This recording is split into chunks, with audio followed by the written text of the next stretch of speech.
Hey Tubies, it's Psychic Bob. Well, here we are, it's Friday, and as many of you know, yesterday I traveled down to my mom's, and if you haven't seen that video, definitely check it out. It's in the queue right before this one. I have to tell you, I still haven't got my camera working for outdoor vlogs, so I may end up having to do indoor videos while I'm here, which is kind of disappointing to me. But maybe we'll get it going, or I'll get a new camera before I go back. Anyways, I tell you, it's been a nice morning. I slept in a little bit, had a nice breakfast, and I've been doing some readings this morning. I want to say thank you to all you've been calling for private readings, and thank you so very much. And in between all that, I've been indulging in some luxury. I just got a new scarf. I just ordered this for myself. It just arrived. Isn't it beautiful? I don't know if it shows up here, but it's a kind of a deep grayish green, like a sage green scarf. It's cashmere, and it's from Scotland. And today, actually, it's so warm here. It's t-shirt weather, but it'll get cold again soon enough. And when it does, I've got this new scarf, and I just love it. It's literally, have you ever had cashmere? It's so luxurious. It's the softest type of wool you could ever have.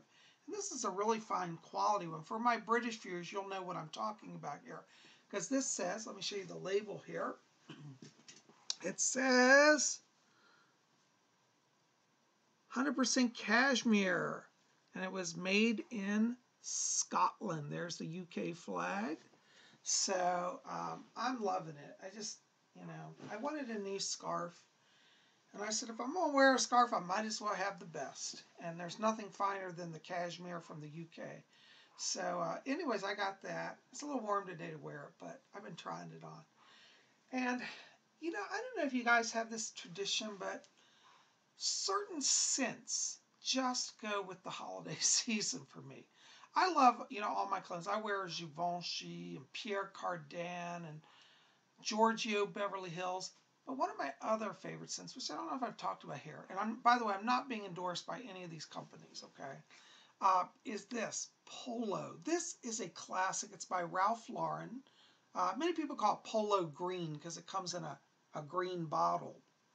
Nowadays, there's so many versions of Polos. Polo Sport and Polo Blue and Polo Black. But this is the original Polo. And I started wearing this back in the 1980s when I was in high school. And let me tell you, back in the day, if you were like going to be a playa, you had to wear polo. I don't know if I was ever a playa, but I thought I was because I put on my polo. Oh my God, I just love it. I'm going to spray it on me here. I just go crazy over this scent. Anyways, so I've been wrapped in my cashmere today, eating fine food, and wearing and smelling Polo cologne all day. God, I just love it. Anyways, I'm just curious, do you guys, any of you remember this from back in the day? I know a lot of you know it today, but I'm curious who here remembers it in the 80s, because it was all the rage. The two main, I think, perfumes and colognes of the 1980s was Ralph Lauren Polo and Giorgio Beverly Hills. I mean, those are the scents that define that era. And it's really cool that it's still around. It's still in the same bottle. Anyways, as I said, I'm not being endorsed, but I just love it. So that's been part of my day.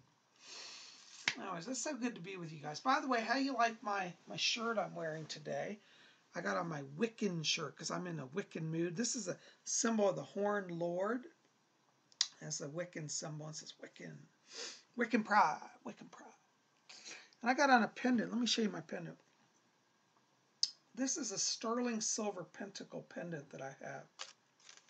I don't wear this one a lot, but I might have shown it here. But I just love this one. It's a beautiful sterling pentacle, and it's hard to see here, but it's interwoven.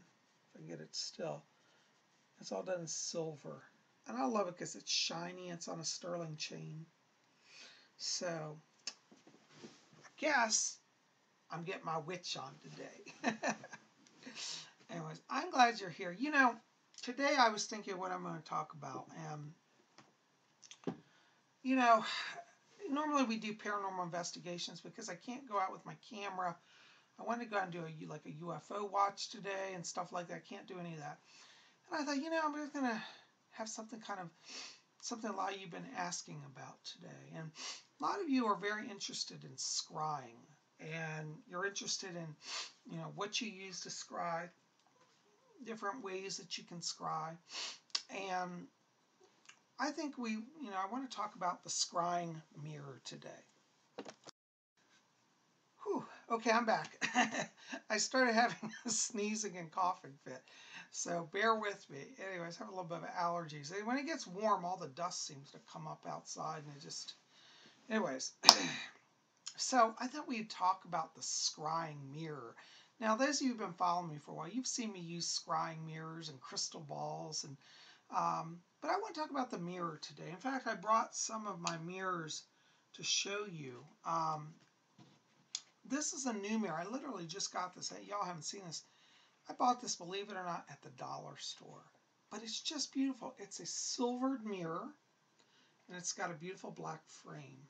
And this is really great for moon magic and solar magic, all sort of magic. I'm going to use it more as a lunar mirror because it just speaks to me of the moon. And you can see it's reflecting the light. Isn't that beautiful? And this is a silver mirror. We'll talk about this more in just a minute. And then there's also another type of mirror which a lot of witches use and mystics, which is the black mirror. And this is the black mirror. So we got black mirror and silver mirror. And in the early days, the witches of old, they didn't have all these fancy mirrors. Mirrors are a more recent invention.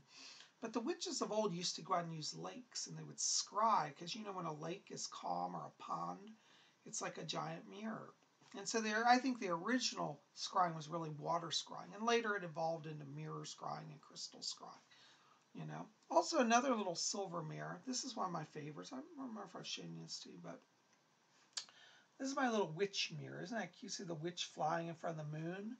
And witches and moons and mirrors have all been interconnected for a long time. And the little mirror, this is my little travel mirror, and I take this, and I can also, if you're traveling, you should get a little round compact. This is called a compact mirror. Most of you girls know what that is. Most of us guys probably don't, but we might have heard of it. But get a little compact mirror if you're a witch, especially if you're a male witch and you don't know much about mirrors. It's called compact mirror. And you can travel with that and put that on your altar in your hotel room or wherever you're traveling. Now, these big mirrors are nice to travel with, but it's harder to travel and they can get broken. So I really think if you're traveling a lot, it's really best to use a compact mirror. But when you want to kind of attune to solar or lunar energies, you've got your mirror. You can reflect the sunlight in it. You can scry in it to see visions. You can use it to capture the moon. Mirrors are amazing, and I thought today we'd read a little bit about mirrors. There's a book that I've been working on called The Witch's Mirror, and this is written by Magick Mirror. She's a famous witch, author, artist, wonderful, wonderful person. And I want to talk to you about the mirrors that a little bit that she defines it. Now, this book covers so much. We're not going to go through the whole book, but she has a chapter here called Silver Mirror, Black Mirror. And I wanted to read that to you. And Mickey writes, she says, the two most common colors you'll see of glass witches' mirrors are black and silver. Both types of mirrors are made out of glass, with the difference being the kind of coating on the back of the mirror. Silver mirrors. Okay, here's our silver. This is our silver mirror. While modern silver mirrors don't actually have silver in the reflective coating like some of the antique ones do, the modern counterparts are still referred to as silver, and the coating on the back of the glass is called silvering, as a reference to the original method of making glass mirrors with shiny, reflective silver or mercury backs. Now I want to pause there for a second because this is one of the things I'm actually seeking out. I love mirrors and I collect them. And this mirror, this silver mirror, is a modern one. But I have seen some amazing antique silver mirrors, which are really beautiful. Now, a lot of the old silver mirrors, you'll see the black smudges on them because the backing gets chipped and then oxidation occurs. But to me, it just adds more character to the mirror.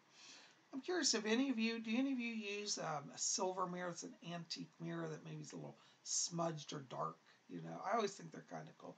I'm going to actually, I think a whole video would be for a day for us to go down to the antique shops. Because I live near a bunch of antique shops. And we'll go shopping for an antique silver mirror. Would you guys like that? I think that would be a great video. All right, well, we'll talk about that in the next week. But this is a modern silver mirror. And so that's one type of our mirror. Now, she goes on and she writes, silver mirrors, whether antique or modern, are associated with the full moon, the mother goddess, sunlit water, beauty, and self-esteem. A silver mirror is typically used for magic to multiply, reflect, send energy, protect, beautify, and more. Silver mirrors can reflect or draw in positive or negative energy, depending on how you choose to enchant it with your own magical intention. Now let's just pause there. And see, this is one of the things that I think is so wonderful, is because here I bought just a little cheap dollar store mirror. It's actually quite nice for a dollar store. It's a very solid frame, very nice. It's real glass. But you see, what makes a mirror magical? It's your intention. So even though I bought this from the dollar store, I've already consecrated it. And in fact, that would have to be a whole video, how to consecrate a mirror. I could spend 6 hours on this, but today we're just adding some highlights. But so I've already consecrated this mirror. And what makes it magic is our intent to use it for magic. And I would suggest that if you find a mirror that you're drawn to, that you consecrate it, bless it, and use it exclusively for magic. Okay, now traditionally, because this is my moon mirror, I keep it veiled.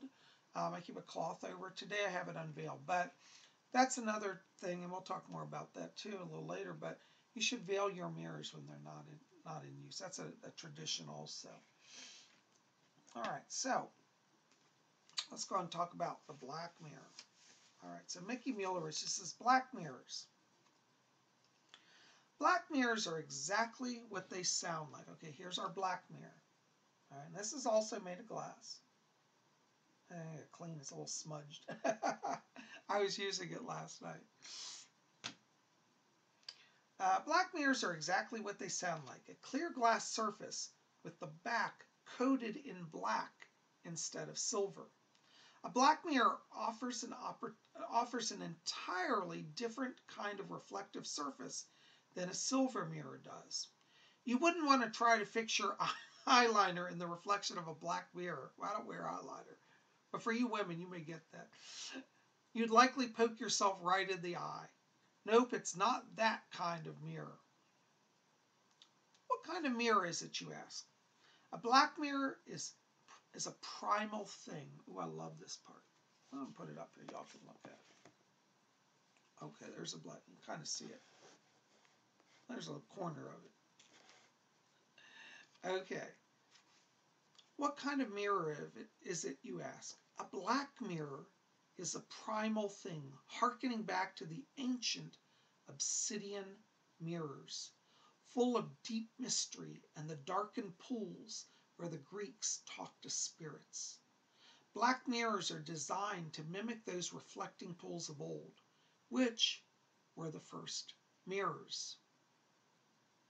When modern landscapers set up artificial reflecting pools, the inside is usually black, as this creates a more natural-looking pool with lovely, deep reflections. Now let's just pause there a second, because I have seen pictures of Greek temples where they have black reflecting pools, and people would go to them to scry. And as I said earlier, the first scrying mirrors before they had this fancy glass stuff was water. They used water. The most common use for a black mirror is scrying, but it can also be used for viewing past lives, astral travel, contacting spirits, or remote viewing.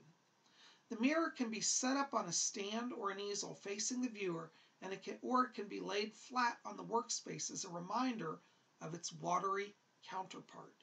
Fancy black mirrors are available in most metaphysical shops and online. A black mirror is also pretty simple to create for yourself, as I'll discuss in Chapter 6. That'll be another day to discuss how to make it. But what she's basically saying is that you can just generally just prop it up and use it to look into. And this one, because it's a picture frame, has an easel already built on the back, a support stand. Now, if you don't want to sit up and look into it, you can also lay it flat and hold it like it's a reflecting pool, or stand before it as if you're looking into a pool surface. So there's a lot of ways to use this. Now, whenever I talk about the black mirror, people always say to me, well, Psyche Bob, I got a cool cell phone. Where's my cell phone? And they'll say, look, my cell phone's like your black mirror. And the truth is, yes, if you got a cell phone or an iPad, most of them have black screens like a black mirror. People say, well, can't I just use my cell phone for my mirror? Yeah, technically you could. But I'll tell you, just from my personal experience, I think it's much better to have something that you separate from your daily world, that you use exclusively for mystical work. So because our cell phones are used for a lot of mundane stuff, I don't think they're the best tool, because there's a lot of psychic interference, and not to mention you could be scrying and somebody could call, could offset the vibration. So I think it's really better to have a special, scrying device that you use exclusively. Now, I just realized I've been talking the whole time about scrying, and I know somebody's going, what the hell is scrying? I don't even know what you're talking about. Let me just clarify that for those of you who may not know. Forgive me, sometimes I just assume everybody knows what I'm talking about, and they don't. Scrying is an ancient art. It's a magical art, a technique where you use a reflective surface to induce a trance state, to open clairvoyance. Now, the black mirror is like a doorway into the spirit world, and people use it and they stare into it. And as they stare into it, it literally, and I do this all the time, it'll open like a doorway. You'll see clouds form or light shift, and then an image will come through the mirror. It might be a flash of color, it might be a still image, might be a movie. The best is when it's like a full movie. I tend to get movies, like full, like watching a movie. It's an amazing experience, and it takes time to develop. But that's basically what scrying is, getting an image through a reflective surface. And so this is why some people have a better time with silver mirrors. They feel like the silver mirror works for them. They just really like that. Like, looking at it, that's kind of cool right now. That light puts me in a bit of a trance. Ooh, I'm going to just go into that. And some people like black. So I would say, really try both of them and see really, what works for you, because there's no one way, okay? There's no one right way. It's whatever works for you. Now, also another author that I love, Scott Cunningham, who many of you know I love, wrote a book. This is called his Book of Shadows. And they have in this about the magic mirror. So I thought I would read this to you as well. Now, he's writing from a purely Wiccan perspective. So that's what he's talking about when he talks about witches. And let me go ahead and read this to you, okay? You might find this interesting. By the way, the scrying mirror is also called a magic mirror. It can be called magic mirror, scrying mirror, black mirror. Anyway, or some people call it the moon mirror as well. The magic mirror. This is how to get a mirror. He says, find a good round mirror of 13 to 30 inches in diameter. Ideally, it should be encased in a similarly, I can't say that word, round frame, painted black, but make do with whatever you can find. Now, this is really cool because I found a mirror, and I think this is probably a little less than 13 inches, but it is a round mirror, and it's got a black frame. And so that's kind of cool. So I think that fits the criteria here. After purchasing the mirror, without haggling over the price, bring it home and wash the face carefully with a simple of mugwort. A simple of mugwort is an infusion.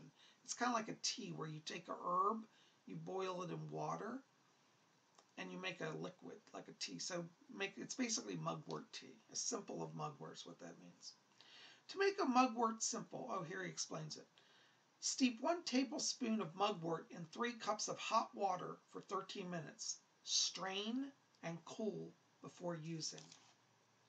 When the mirror has dried, cover its face with a black cloth and lay where it will not be touched until the full moon. On that night of the full moon, expose the mirror to the rays of the full moon, preferably outside, but through a window if necessary. Charge the ritual mirror by describing circles over it with your hands, palms down, the right hand moving clockwise and the left hand moving counterclockwise, and saying, Lady of the Moon, great Diana, you who see all things and know all knowledge, I consecrate this mirror in your name, that it might aid me in my magic. All right, let's just pause there a second. So I'm going to show what he's talking about here. So basically, after you have your mirror, you clean it with mugwort. It's been put away till the full moon. Then basically you lay it on your altar and you pass your hands over it. So he said the right hand clockwise. So you, like for me, this is clockwise. So you charge it because you want to imbue the mirror with your own energy. And then with your left hand counterclockwise. Now, if it were laying flat like this, you could do them both simultaneously or one-on-one, back and forth. And that will open up the energy, the masculine and the feminine energies of the moon. And then you expose it to the moon, the full moon, let it shine on that mirror. You see? While you're doing that chant.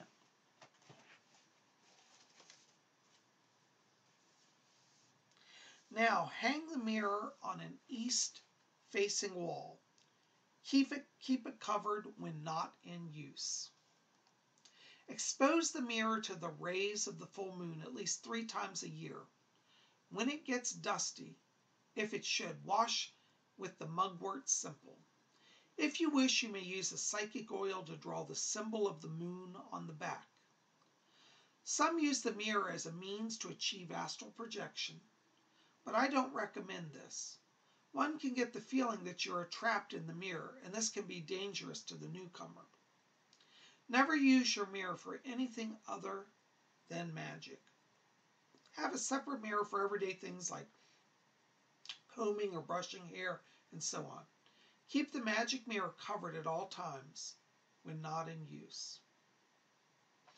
Okay, so that's Scott Cunningham's, how to work with the magic mirror. Now, he also has a thing in here called Wiccan Mirror Lore. It's a little story. Let's read a little bit of that, okay? The first mirrors were lakes. The shiny blades of the athames were also used as mirrors, and in place of the crystal, which is a mirror-like object as well. All mirrors are symbols of the moon and the goddess Diana. If you would make a magic mirror, be sure that it is round. The mirror is used in the admission rites for its sacred significance, much as it was used in the ancient Eleusinian mysteries of Greece. The mirror used by the witches is always of the silvered kind. The black type was only used by magicians, and what he's talking about is ceremonial magicians, traditionally did use black mirrors, or by the witches whom they protected during the burning times. See, let me just pause there. During the burning times, a lot of witches went in hiding. Now, people that would practice magic did have black mirrors, but they were more the ceremonial magicians rather than the witches. So he's saying that people who are of the Wicca traditionally use silver mirrors because it's moon goddess type energy. And he said that the witches who used black mirrors were basically, they learned about that from magicians. These days, I think we use both. It doesn't matter. Sometimes it is good to have jewelry made with tiny mirrors on or in the piece. These are extremely protective. Polished silver jewelry can work as well. Mirror jewelry bounces back evil and negativity. It should be washed every full moon in mugwort tea. Now I'm going to pause there just for another second because, this is another reason why witches, like myself, wear silver jewelry. This pentacle is highly, highly reflective. I don't know if you can see it here, but it really is in person. You can see it's much more mirror-like. And so not only do you have the power of the pentacle, which in itself is a form of magical protection, you also have the mirror element, which deflects evil as well and sends it back. So, and the silver chain is also highly reflective. So this is another reason why you'll see witches wearing a lot of silver jewelry as well. It ties in also with the moon goddess and moon mirror energy. Isn't that interesting?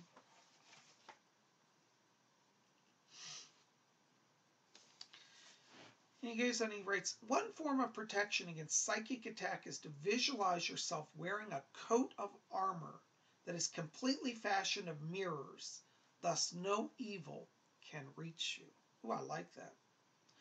The witch balls of yesteryear were silver globes. A combination of mirrors and crystal balls were hung in the windows or near doors and chimneys of the house to protect it and all its contents. Today, these are hung on trees at Yuletide by people who have forgotten the original significance. You know, I think tomorrow we'll talk about witch balls, because that's a whole nother video, but we'll go back to that. We're going to stay on the mirror today. Witch balls are sometimes available and are well worth the price. Always keep them clean and shiny. You can put a small round mirror on the altar to symbolize the goddess if you cannot find a suitable statue. A mirror may be hung up in the corner of the room to absorb negativity, or it can be hung on the south wall. See it as a vacuum unto the vastness of space. Command all negativity, evil vibrations, influences, or entities to be sucked into it out of your room. Also put a block so that they cannot use the mirror as a doorway into this world. This is an excellent means to use in haunted houses when the spirits simply will not go, or to exorcise a person. Seat them before the mirror and command the spirit to go into the mirror and into space.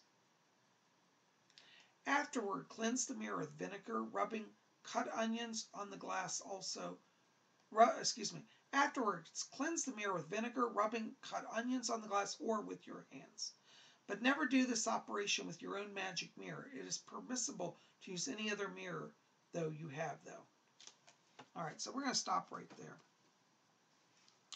So basically what he's saying is that the mirror can be used also as an escape for evil spirits. So you don't want to use your scrying mirror, but get a different mirror. Hang it on your wall, and then you can tell it to be a portal for spirits to exit the room.